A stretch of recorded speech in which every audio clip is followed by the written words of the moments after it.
Hi, I'm Leanne Ely. I'm a nutritionist, a New York Times best-selling author, and some people even say I'm a life coach. I started the Daily Dish Show to share my story, my truth, and my journey to vibrancy, and to inspire others to do the same. Because it's all about grit, perseverance, and finding a way despite the odds. It's about embracing the whole woman, not just the parts that are easy to love, and feeding her heart, mind, body, and soul. But I found that this isn't just my story, it's your story too. It's go time. This is the Daily Dish. Today, so we're talking about little hinges swinging big doors. Now, I remember when I heard that quote, it hit me upside the head. Because aren't we always looking for the secret sauce? Aren't we always looking for one thing that's going to just do everything? Aren't we looking for the magic pill, the magic guru, the magic book, the magic diet? We're always looking for something big. And also, we skip over the small things in our lives and we're always going for the big things like, the big birthday party or the big wedding or the big whatever. And what hit me about this quote is when I first heard it, I recognized immediately that I needed to apply this on all areas, not just my goals, but also in the moments, also in my relationships, also in things that I have too easily taken for granted, too easily brushed off. And, you know how I tell you, I absolutely hate the saying of I'm just sitting here killing time because, time is precious and killing it is sinful. It's criminal.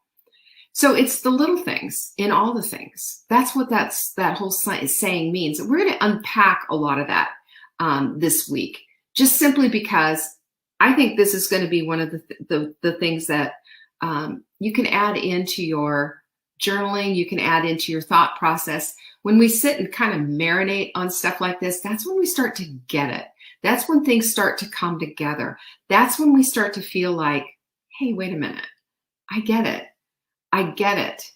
And that's when we can pull back and start putting ourselves squarely in the place of savoring and appreciating all those little moments, all those little micro decisions that we make throughout the day.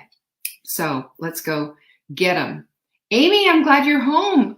You're recovering from the flu. I hope you're feeling better. And happy birthday to you, Sharon. I'm glad you're here. Isn't it nice when somebody comes and celebrates their birthday with you? I feel kind of special. Thank you for that.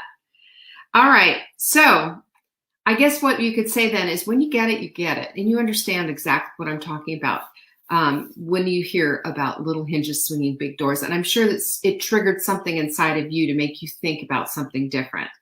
So I say it's the little decisions, it's the little choices, it's the little steps that we make.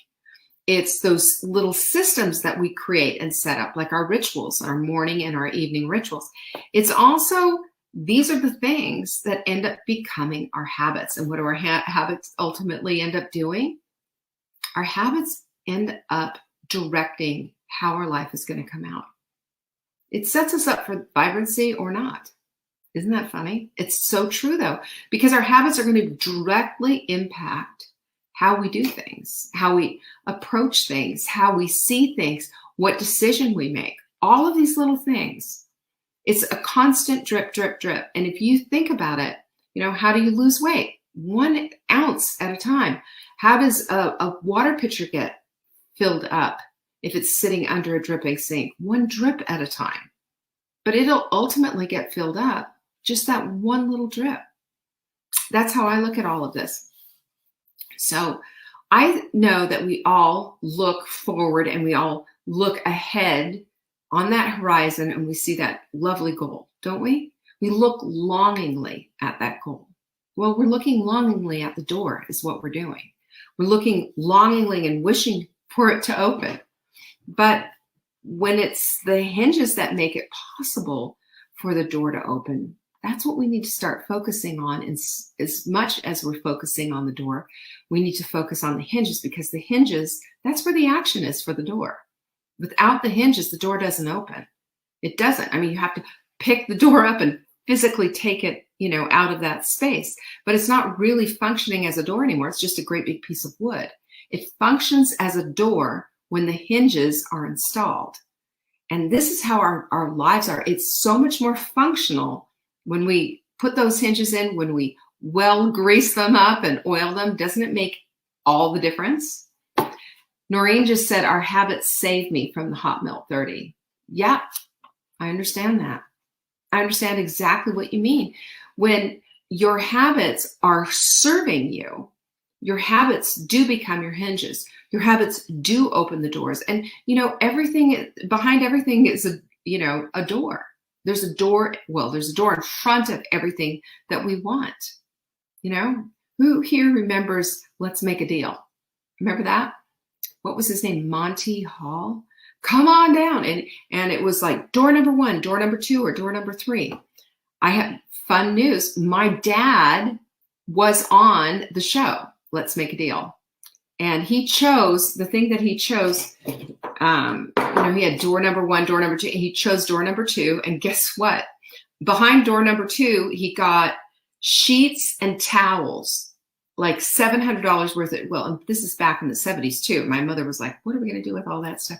Well, let me just tell you, I still have one of those towels that came from that set. I call it my hair towel now because it's so thin, but I still love it. I got it from my mother when she passed away because she used it as her hair towel. But this is, that's what it was. What was behind door number 1, door number 2, or door number 3? And the funny story is my mother worked so hard on her costume. She went as the old scrub lady, like from the Carol Burnett show. And she was so proud of herself and she worked on it. She made a little hat and she did all kinds of funny things. My dad, however, just put on his tux, took his tie and made it all askew and had my mom kiss him all over the face and put a bottle of booze in his pocket. And my mother was so mad at him because he didn't have a costume. And then this is what he did. And then he got chosen to be on the trading floor and she did not. She was so mad. We used to laugh about that all the time. But anyway, he got chosen and he was picked right away. And my mom said she knew it was going to happen because they kept eyeballing him and because they loved his costume. They thought it was hysterical. See what happens on the last thing? Anyway, that was a great, huge departure from Let's Make a Deal. But the point is, there's always something behind our goals. It's our whys. It's the thing that we want. And in order to get past the door, we got to get it open. It's always going to be hinges. Always. That's what holds doors together. And that is what creates our habits, that creates the system, and that gets us to the next place and gets us to the life that we truly want to lead. So when we're looking at all of this stuff, we start putting it all together. And this is the starting gate right here. This is the starting gate of understanding that, yes, indeed, you have to have this one thing. You have to have this one thing in place. You have to have a system. You have to have something, because the whole thing is, and let me just ask you this, if your door was on the hinges sometimes and not on the hinges other times, would you find it a dependable door to open and close? You would not. In order for the door to operate consistently, those hinges have to stay on the door, like our systems have to stay with us so that we can finally get to that place of opening the door. And we don't need Monty Hall to help us out either, do we? They play the reruns sometimes, I think, on one of those TV shows. And I just thought, well, if I had the strength, I would watch them so I could see my dad on there. And remember when he was on there, it was such a riot. It would be fun to see him, wouldn't it? So what we're going to be doing then is I wanted to give you three other things that W. Clement Stone said after he said little hinges open big doors, because I think the after part is just as imperative as the front part of this. And the first thing is that he said this: it's your environment that will control you, therefore control your environment. Well, how about that? How often have we talked about that? How often have we talked about that? every single day, we have an opportunity to set our environment up for success every single day. We don't have to be controlled by the things that are around us. This is our environment. Nobody's going to be knocking on your door and say, hey, this is the environment police. Let me see. Yeah. Have you made your bed today? Let me see. Have you cleaned up after yourself? Let me see your pantry. Let me see. Have you journaled? Have you meditated? No one's going to do that. Oh, Jeanette just said the saying becoming unhinged. Wow. That's good. Yeah, that's good. Yeah, because we do become unhinged when our environment is not supporting the kind of life that we want to lead. Now, remember, we've talked before so many times about having our alignment assignment. And what is our alignment assignment? Our alignment assignment is when our ideals, our thoughts, our processes, our habits, our actions are all lined up. Doesn't it feel so good? But when we're out of alignment, that's when we're saying, yeah, I'm going to do this. And you have a whole refrigerator full of beautiful produce and it just sits there and rots. And you opt to go through the golden arches for takeout instead of coming home and making whatever it was that you're going to make off of your hot milk Sprint. That's where we get out of alignment. And that's where the struggle is. And that's where the mental fatigue is. And that's why we give up. But if we understand that we can choose our environment, we can make simple decisions to have a supportive environment, and we all have the ability to say to the rest of the family who's doing something that would otherwise disrupt us, for example, this is your pantry, this is mine. And you just never open their pantry door, figure it out. We can do this if we choose it. Every single time, if we choose. It's always a choice. It's always a decision. And your environment helps to create the decisions for you. That's why it's so critical that it's set up for you. And what are we talking about? We're talking about the way we think. This is why we have, our quote decks. These are flying out the door, by the way, and you can find them at savingdinner.com/quote. We have the little stand that they go on, and then you have a quote that you can pull up and take a look at. And I'm telling you, there's like 50 something, I don't even know, 54 quotes in there. And they're looking at us. It's looking at us and it's changing our mind. And as we change our mind, we change our environment. As we change the way we think, we change what we do. That's fact. But it takes a minute. It isn't just instantaneous, boom, done. It's constant. It's the constant exposure. It's like if you go out in the sun, depending on who you are, of course. I go out in the sun for 10 minutes. I'm going to get a little bit of a sunburn. You might go out in the sun and it might take you a while. Just different exposures, for different people. That's how it is. That's how it works for all of us. But our environment sets us up for success, or it chisels and chips away at our control. Because if we understand that willpower is not where it's at, environment is where it's at, then we're not going to always be relying on willpower and motivation and all these other vague things that so quickly disappear. Our environment has set us up for success. We see the quote decks, right? We're using our journals, right? This journal is a game changer. Who's using their journal here? I don't know about you, but every single day when I'm writing, I am an athlete out, I am empowering my brain. I am making a new connection. And the decision on whether or not I'm going to go off the rails and just sit on my butt and play games on my phone and watch Netflix instead of stepping into the gym and doing the work, that it's just dissipating because I am an athlete. I am an athlete. Sarah said she loves the journal. Thank you, Sarah. I'm glad you do. It makes a difference. You're writing your goals out every single freaking day.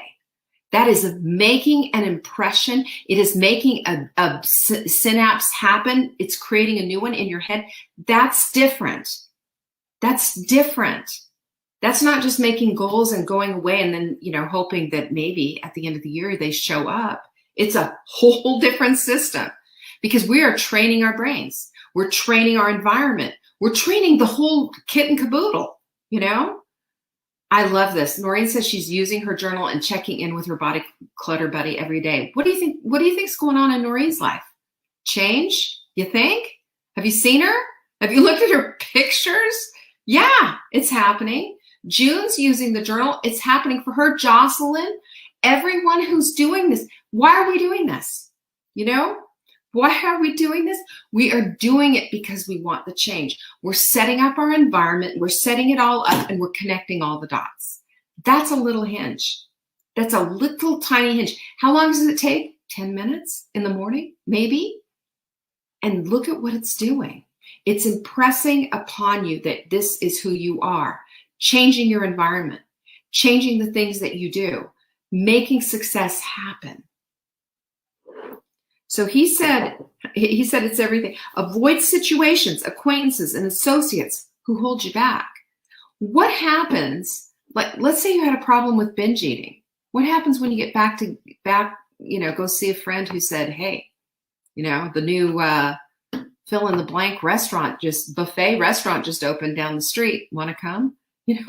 What happens? You go and you do. I mean, you don't sit there and say, no, I'll have the salad and some grilled chicken. You don't. No. This is why we avoid this kind of thing. We don't hang out with people who bring us down again. We can't.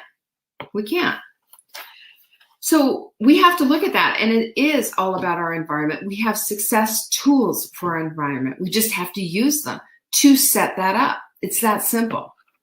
Number 2, success is gained by trying. This is from W. Clement Stone. This is what he said after he said, little hinges swing big doors. Success is gained by trying. And I know what Yoda said, do or do not, there is no try. Well, I say you got to try it on. If you want to find a pair of shoes that fit, you've got to try them on. I used to, for a while there, I thought, ooh, Zappos, cute, cool. You can try them on and then send them back. Well, I tried them on and sent them back so many times I didn't want to do it anymore. It's too much work. Shoes need to be tried on to know if they fit. Same with jeans. I mean, who buys jeans off the internet and hopes for the best? We have to try. There's certain things that have to be tried on. It's the same thing with habits. Like, does this work, or would this doing just this little bit of a thing be different and help me out? Would this serve me better? Because it's not about doing it just the way everybody else is doing it. It's doing the way it works for you. You've got to customize it. Every single thing. You got to customize your food. You got to customize your habits, your mornings, your evenings. You got to customize it. We all do. You can't live my life. I can't live yours. And that's been part of the problem, is that we see the guru, we see the whomever doing the thing, and we think, oh, if I did it just exactly what you do. And I've had people ask me, what exactly do you do? Tell me about your morning routine. Tell me about this, that, and the other. And I always bristle a little bit when people say that, because I don't want anybody just copying me because they think, oh, she's got it all together, because I don't. Number 1, I'm not perfect, but I do make an effort to be excellent every day. But number 2, don't try to put your square peg in my round hole, right? Because you and I are different, Probably we all have our different circumstances. So we all need to give ourselves a lot of latitude and a lot of grace to work this thing out. So when Yoda, who fortunately is a fictional character, says, do or do not, there is no try, I disagree. There is plenty of trying. And as long as we don't quit, then we're fine. We want grit, not quit, right? But we need to keep messing around. What Joanne said, yes, always tweaking. Of course, always tweaking. We have to tweak. When we tweak, we're making it better. Or we think we are. And then maybe sometimes we've even done this. I have gone back and said, well, maybe not. Maybe that wasn't such a good idea. But what we do is we don't quit. We just keep going forward. And it's a cha-cha, 2 steps forward, 2 steps back. But eventually we get to the place where we're going, aha, sweet spot. There it is. Got it.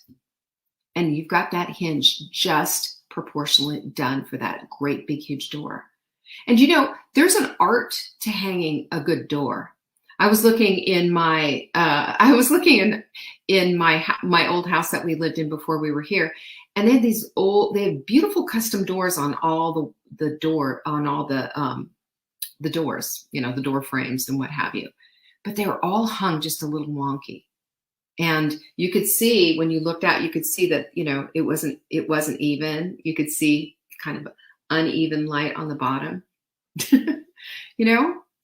And I remember we had another doors that they just wouldn't close all the way, and we had to have them adjusted. We had to keep calling out and have them, I want the bathroom door to latch when I close it. Thank you very much. I had to get it adjusted and adjusted. And finally, the guy that came out said, he said, there's a real art to hanging a door correctly.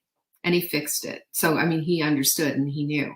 But there's an art for us getting those hinges just right so that this fits our life just right. That makes all the difference in the world. So we won't know what works for us until we try and try and try and try again. Number 3, thinking will not overcome fear, but action will. Isn't that so funny? He said that, and that's so much like our last week quote, That was so much like our last week quote. Thinking will not overcome fear, but action will.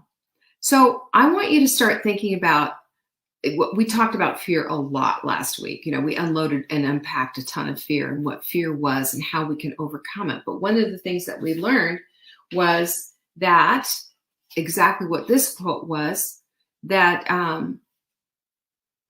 that this is what people have. This is the thing that people do is they get locked up and focus on the fear instead of the judgment that they need to let something go. That's our fear. That's what this is right here, right? It wasn't last week's, it's this week's. The judgment that something is more important than fear. Or wait a minute, do I have the wrong thing? Oh, I don't know. Yeah, this is last week's. Sorry, you guys, I'm a little bit confused. But I love this quote so much. And this is a cosmic 2x4. This is a cosmic 2x4 because there's a judgment made that is saying to you that there is something more important than fear. And I will say it's your life on the other side. It's the vibrancy that you're desperately seeking. And we're never going to do it using the same means that we've always used, trying to imitate and duplicate what other people are doing instead of getting into the customization of what it is that we need to be doing for our own lives. That's the key right there. So thinking won't overcome fear, but your action 100% will. Yes, your action will. So I want you to think about some little hinges that are opening doors in your life. One of the things for me, are you ready for this? Making my bed. That became a big deal. When I made my bed, I picked up my clothes. When I picked up my clothes and I put them in the dirty clothes. When I put them in the dirty clothes, I ended up running some wash, and then I managed to get it out of the washing machine before it got stinky. I managed to dry it and I managed to fold it and put it away. And when I found out that there was too much stuff in my closet and in my dresser, I got rid of a bunch of stuff that I never wore. It was really quite easy. But I was open for it too, because what I was doing wasn't working. I'm talking about 20 something years ago when I first met Fly Lady, and, that was a cosmic 2x4, that meeting with her and learning all about this stuff. I didn't understand why it didn't just come naturally to me. It came naturally to my sister. Why didn't it come like that to me? We came to my mom like that. It didn't to me though. I had to be taught something different. I had to learn to think in how my brain wanted to operate. So making a bed was a great big deal. Setting up a hydration station, that's what kept me on top of being hydrated. That's why I share that with you. Hydration station all set up the day before or the night before or in the morning, and then setting your alarms on your phone. Magic. It happens. That's a little hinge. Putting your workout clothes on first thing in the morning. Now you're ready to go. Get it done. Cleaning up after yourself every single time. That's my mom. Clean up after yourself, after yourself, after yourself, after yourself. And when I found myself, one time I remember looking at my bathroom, it looked like a bomb went off. And I just said, okay, that's it. Here's the makeup drawer. Here's the this drawer. Here's the that. I made place for everything. And once everything had its place, I got myself in the habit of if it came out, it went back to where it came from. Now, I know that just sounds like you're like, right? But, if your house never looks like a bomb went off, then because you've made a place for everything and then you just put it away after you're done using it, makes it really easy. What a concept, right? But it's a little thing. Do a pantry raid. Be ruthless. You need your own pantry. And can I just say that? Amen. Just amen it to me, okay? Amen. You need your pantry. You need your place in the refrigerator. You need your things. And you need the things that do not serve and hold you back and cause you to stumble out of your sight. When we train our brains to have this environment for success, it makes all the difference in the world. And there's a lot of different things that you can do. And there's a lot of different ways in which you can set your environment up for success, even if you can't share, a pantry. There are things that you can do. And you know that. I'm your soul sister. All right, Sarah, I'll take that. Yes, you're my soul sister too. The other thing is floss every single day. Now, I know I'm talking about crazy things, just all off the wall. It's a big mishmash of everything. But flossing your teeth every day. Do you know that you are less likely to have a cardiac episode if you floss once a day? Do you know if you floss twice a day, even better? I'll give you the stats on that tomorrow. I should have looked it up, but it's incredible, especially for women. Floss. So you know what I did? You want to hear my little hinge? I have little floss picks that are sitting in a little box that are on my desk. And I have another one upstairs underneath on the coffee table. So, I mean, there is no reason in the world after we have dinner every night, we're sitting down watching the news or whatever. I get out the floss picks, and that's the second time I've flossed in the day. What a difference it's made. And you get to the point where if you're a regular flosser, especially if you're flossing twice a day, where you just can't not floss because you feel like your teeth are just packed full of garbage. But what a difference it makes and how clean it is. And my dental hygienist was like, girl, your teeth are really looking good. And it makes a difference in when they do the pocket thing and all. It just huge difference. Trust me on this one. Floss twice a day. Call someone and tell them you're thinking about them. Don't just think about them. Call them and tell them you're thinking about them. That's a little hinge that swings open a big door of a relationship that maybe needs a little nurture. Compliment one of your children. I remember my mother. Yeah, it is. Gum disease is correlated to dementia. All of it. It's ridiculous. Flossing is, if you can't, the floss habit is just like a non-negotiable. I will probably, when I get died and buried, they'll probably have floss in my pockets. I'm just saying. But compliment one of your children. I just remember one time when my mother said something really nice to me, and it's a long story of what she said. And it was all in relation to, but I was 50 something years old and it meant everything to me. Because as parents, we are always correcting. We're always doing something to get our kids to go in the right direction or whatever. What if you complimented them? What if you said, you know what, you're just like the best artist, or you're an amazing kid, not what they look like, not like you look pretty today, but something complimentary of who they are. I think it'd go a long way. And then another one was like, and I did this all last week, is put a book right where the remote should be and read instead, maybe not quite so much television. These are little habits, the little things that you can do, little things to kind of change your mind a little bit. This is BJ Fogg, who's the author of The Tiny Habits, says that the goal then is to feel good, not bad, but to feel good about these little changes that you're making, giving yourself plenty of articles. That's why, in the Take Back Your Life journal, I'll show you, not on one of my pages, but I'm not going to show all of my stuff. But you see there, you got your meal plan on the bottom. You also have your wins for the day. We do this on purpose because, that's a psychological thing. That helps to rewire our brains as well. That's important. So if it helps us to feel good about who we are and what we're doing, it helps us to stop judging ourselves. We don't need that. We don't need to judge ourselves. You don't need to be saying, oh, make your bed, you stupid slob. It's just, hey, make your bed, because that'll start something good. You'll have one accomplishment done for the day. I watched a YouTube video on making your bed years ago. It was a lot of years ago. I already had the habit in place. Of course, I did send it to my children. Can't help myself.